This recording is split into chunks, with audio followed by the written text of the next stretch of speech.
करार हमके प्यार के करी हो। आसमां से इजाजत लेकर चांद तेरा दीदार करने आया है। तेरी डोली के करीब तेरा आशिक तुझे प्यार करने आया है।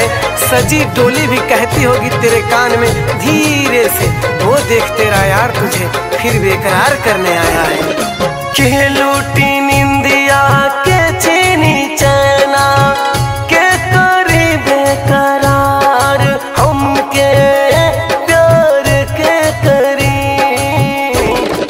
के लूटी निंदिया के छीनी चैना के करी बेकरार हमके प्यार के करी। जब हो जइबू डोली में सवार होके चल जइबू पिया बाजार, तो हमके प्यार के करी। लूट जाई जिंदगिया हमार, तो हमके प्यार के करी।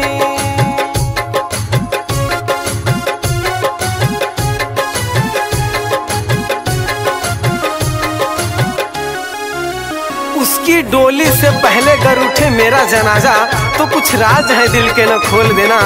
वो संभाल नहीं पाएगी अपने आप को मेरी मौत का मंजर देखकर। सांसें अब भी तेरे महबूब के सीने में चल रही हैं, झूठी नब्ज पकड़ कर यह बोल देना।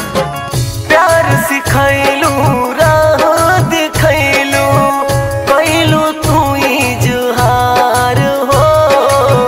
गैला के गम में अखियन से बाहे आंसुअन के दूध धार हो। प्यार सिखैलू राह दिखैलू कैलू तू इजहार हो।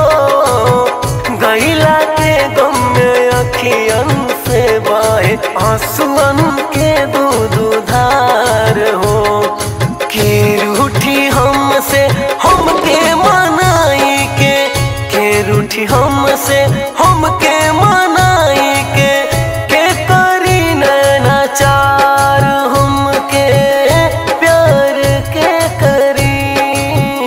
जब हो जइबू डोली में सवार होके चल जइबू पिया बाजार, तो हमके प्यार के करी। लूट जाई जिंदगिया हमार, तो हमके प्यार के करी।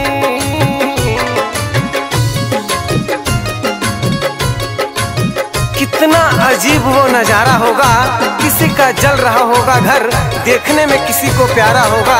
कहती हो चले आना मेरी शादी के दिन मेरे घर, अपने ही मैयत में जाने का शौक भी भला अब क्या हमारा होगा।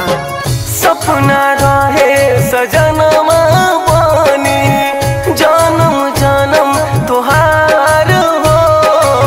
रहे गलतिया कुछ किस्मत के कुछ मजबूरी हमार हो।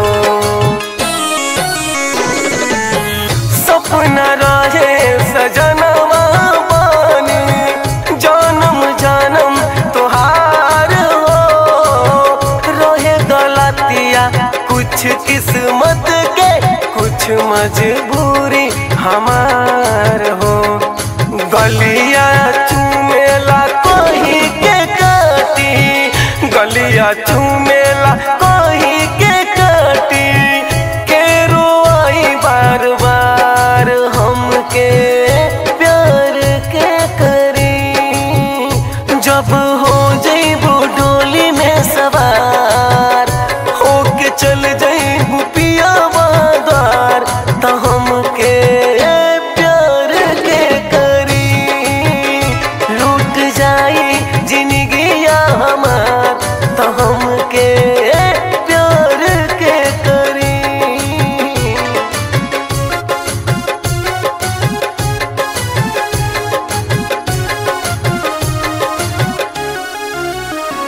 तेरी शादी के जोड़े का एक दिन का ही लिबास होगा।